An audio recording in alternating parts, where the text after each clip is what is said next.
On reprend les échanges à présent sur notre espace sécurité intérieure et défense pour revenir sur les enjeux de la filière nationale de cybersécurité avec Jean-Noël de Galzin, le directeur du programme cyber au sein du comité stratégique de filière des industries de sécurité. Merci Jean-Noël. Merci à vous. Merci d'avoir accepté cette invitation parce qu'effectivement, alors on suit depuis de nombreuses années donc la création du comité stratégique de filière avec la cybersécurité qui était un des piliers, un des 5 piliers de ce contrat.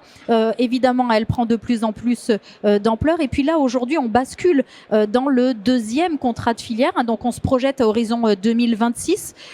Et donc là, évidemment, une feuille de route qui se renforce avec une dynamique très forte. On est dans un process d'accélération très, très net. Qu'est-ce qu'on peut dire aujourd'hui de cette future feuille de route? Quels sont les points saillants qu'on peut évoquer aujourd'hui? Alors, je pense que d'abord, il faut dire que le premier contrat de filière, il a permis de poser des bases sur un certain nombre de sujets qui nous paraissaient essentiels pour constituer un écosystème dynamique autour de la cybersécurité, avec l'idée que la France est une terre de cybersécurité en Europe et pour le monde entier.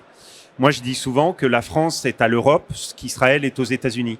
Donc, on a un énorme potentiel sur ce domaine de la cybersécurité. Ensuite, donc au cours du premier contrat de filière, on a mis en place des actions autour de la formation, notamment avec Édouard Janson, le campus cyber, avec un certain nombre d'écoles qui ont participé à cela, comme des pionniers pour mettre en place. On a débloqué un RNCP avec l'éducation nationale pour qu'il y ait de plus en plus de formations post-bac, bac plus 2, bac plus 3, formations courtes pour amener rapidement des opérateurs ou des praticiens de la cyber dans les entreprises. Ça a bien marché. On a beaucoup travaillé sur l'éclosion d'écosystèmes, la mise en place d'un startup booster, la mise en place de du grand défi cyber. On a œuvré pour la création du campus cyber qui est maintenant opérationnel. Et puis on s'est tous fixé une espèce d'objectif commun qui est de venir en aide aux plus fragiles, notamment le secteur hospitalier, en disant on va aller aider, on va construire un dispositif d'aide aux hôpitaux pour qu'ils puissent, hôpitaux et collectivités, un projet pour qu'ils puissent, avec l'aide du fonds France Relance, France 2030 et en partenariat avec l'ANSSI, aller s'équiper avec des moyens de cybersécurité modernes. Donc voilà, donc ça c'est une première étape qui a mis tout le monde dans la bonne direction, tout le monde travaille ensemble, État, industrie, utilisateurs, investisseurs, et puis entrepreneurs et tout le monde. Maintenant, le sujet d'aujourd'hui, vous avez parlé d'accélération. Moi, j'aime bien dire, c'est le passage à l'échelle. Le passage à l'échelle, c'est qu'en fait, on s'est aperçu, par exemple, que quand on prend un projet pour aller équiper les plus fragiles, si l'État, à travers ses fonds de modernisation, comme France 2030, des fonds de l'investissement d'avenir, c'est comme ça que ça a été lancé au départ. Si on les investit à un moment donné, non pas dans les subventions ou je ne sais quoi, des projets d'innovation, etc., mais qu'on les investit pour aider la demande, les utilisateurs, les clients à s'équiper et à rattraper une forme de retard structurel qu'ils ont pris dans le numérique qu'ils utilisent, alors à ce moment-là, ça marchait. Et l'autre vertu, c'est si vous écoutez, par exemple, si vous avez l'occasion de regarder sur Internet, Gwenaëlle Martinet de l'ANSSI présenter les résultats, le feedback de France 2030 sur les hôpitaux et les collectivités, vous allez vous apercevoir que 85% des produits qui sont utilisés pour équiper les premiers hôpitaux et collectivités avec ce dispositif sont français, 95% sont européens. Ça veut dire quoi? Ça veut dire qu'on a tout sous la main. Ça veut dire que si on tuyaute l'aide vers les utilisateurs pour qu'ils s'équipent, les collectivités, les hôpitaux, tous les ETI, les PME dans les filières, notamment assujettis à la directive NIS 2, ce qu'on appelle les opérateurs de services essentiels, utilisent toutes ces solutions pour être modernisés et sont accompagnés pour le faire, dans un passage à l'échelle, j'ai envie de dire, de la cybersécurité, cyberdéfense, alors à ce moment-là, tout le monde sera content. Les utilisateurs seront équipés, l'industrie aura un marché pour grandir, et quelque part, l'État aura accompli son devoir de rendre l'ensemble du système plus solide, plus fiable. Donc pour moi, c'est la première thématique. Ensuite, c'est passage à l'échelle de l'industrie.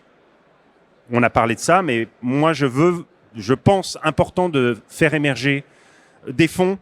J'ai dit 800 millions d'euros récemment dans l'usine nouvelle. Je pense qu'il faut investir des tickets de 100 millions d'euros dans les startups avancées, les scale-up, les pré-ETI de la cybersécurité qui sont en train de grandir, qui ont un challenge de développement à l'international, qui ont un challenge de répondre à la demande de directeurs informatiques dans des grands groupes qui ont besoin de passer nos technologies qu'ils utilisent à l'échelle.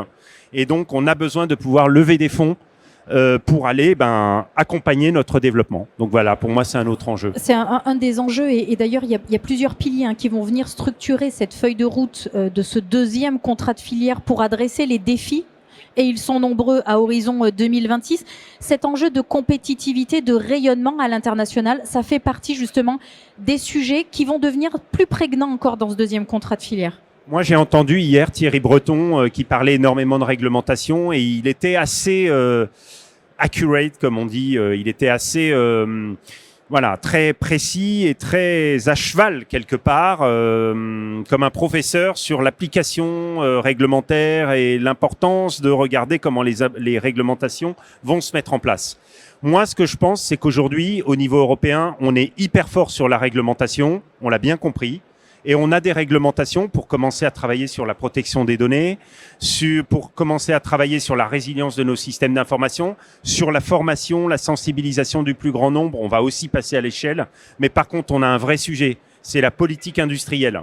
Donc moi, j'attends des mots sur la politique industrielle. J'attends qu'on transpose des France Relance au niveau européen pour aller financer les institutions, pour aller aider les institutions européennes à utiliser nos solutions européennes, les solutions qu'on fabrique, pour aller créer tous ensemble une industrie européenne de la confiance numérique, du cloud, de l'intelligence artificielle, du quantum computing, de la réalité virtuelle, de la cybersécurité, qui soit de rang mondial.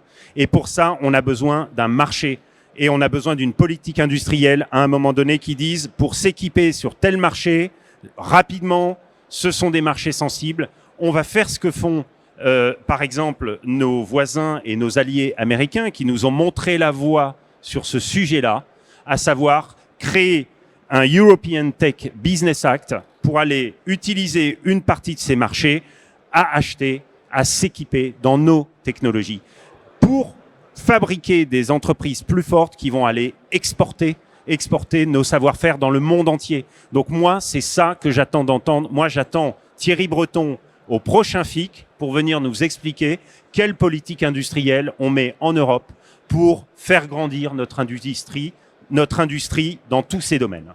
Avec les différents ministres des différents États qui pourraient être réunis aussi pour nous dire ce qu'ils comptent faire autour de cette dimension et effectivement de jouer réellement collectif dans cette équipe de France. Et je vois effectivement le suite qui nous rappelle cette Team France Cyber qui est importante. Et puis peut-être l'année prochaine, on aura un suite Team European Cyber. Pourquoi pas? Ça pourrait être l'étape 2. En tous les cas, des messages forts. Sur ces enjeux de compétitivité dont on parlait de rayonnement à l'international, il y a aussi évidemment le pendant de la souveraineté nationale, souveraineté européenne, qui va être aussi un pilier important. C'est-à-dire, on en parlait juste avant de démarrer. En Europe, par exemple, on est visionnaire, il faut le dire, sur les sujets du climat, par exemple. Et on est en train de dire, on a envie de mieux utiliser l'énergie. On a envie d'avoir une économie ou des appareils, une vie quotidienne qui consomment moins d'énergie et qui fassent plus attention à la planète.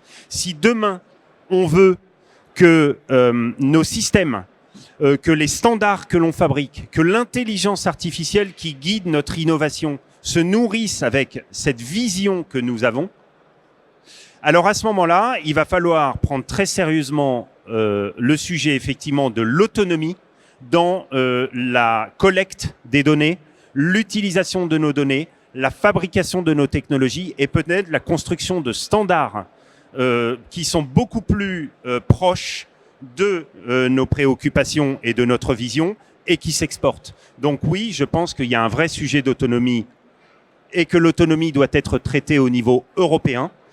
parce qu'on a besoin de moyens pour être autonome, et que ces moyens, on va aller les chercher en mutualisant, comme par exemple on le fait dans une association que vous connaissez bien qui s'appelle Exatrust. On mutualise des moyens pour être plus fort, investir davantage et aller encore plus loin. Donc oui, je pense qu'il y a un sujet d'autonomie européenne.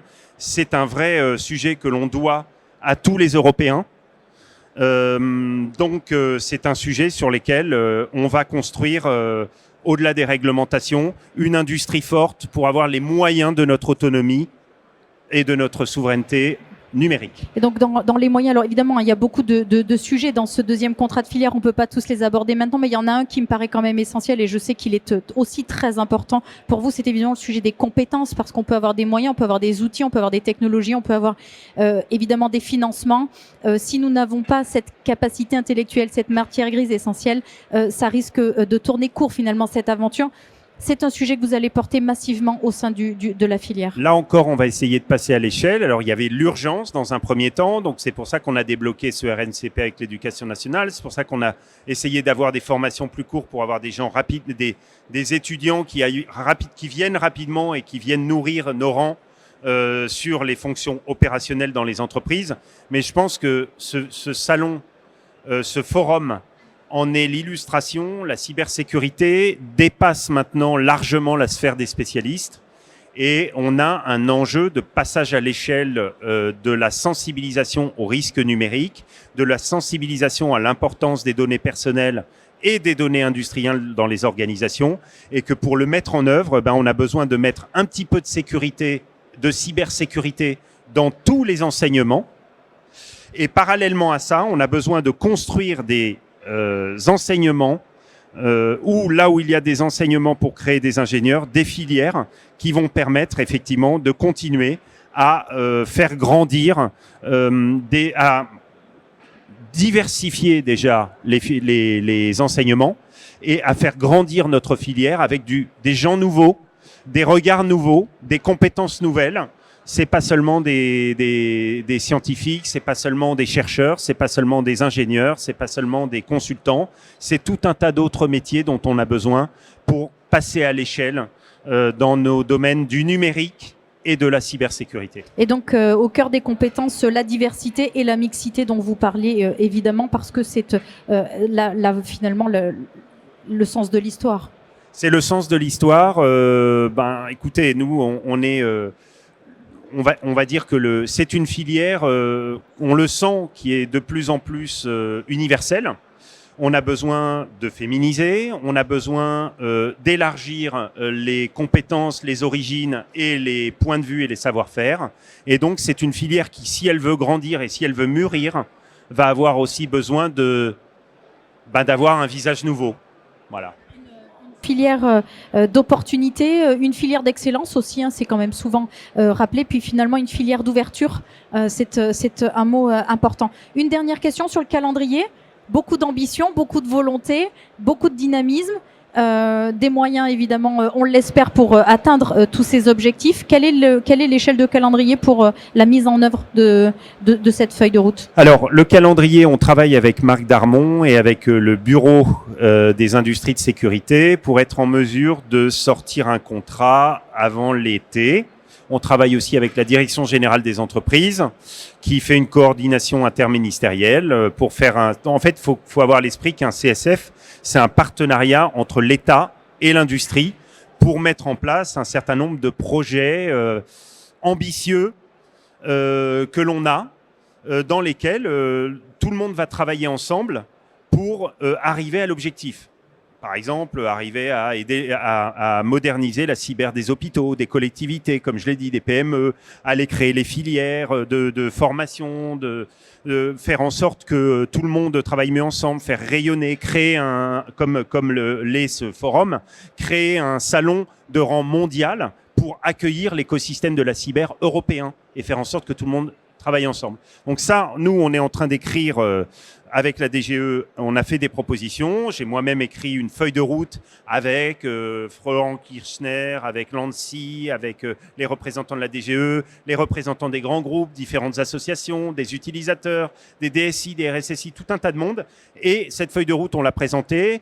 Elle va être formalisée dans le contrat de filière et on espère avant l'été avoir on va dire, un plan d'action plus qu'une ambition démesurée. Un plan d'action très concret avec d'autres projets très concrets pour passer à l'échelle, pour permettre à la cybersécurité de passer à l'échelle. Peut-être que l'échelle, c'est celle du grand public et de l'humain, de manière générale. Merci beaucoup, Jean-Noël de Galzin. Évidemment, on reviendra avec vous à l'été sur l'aboutissement de cette feuille de route. Merci infiniment, Jean-Noël, d'avoir été avec nous. Merci beaucoup.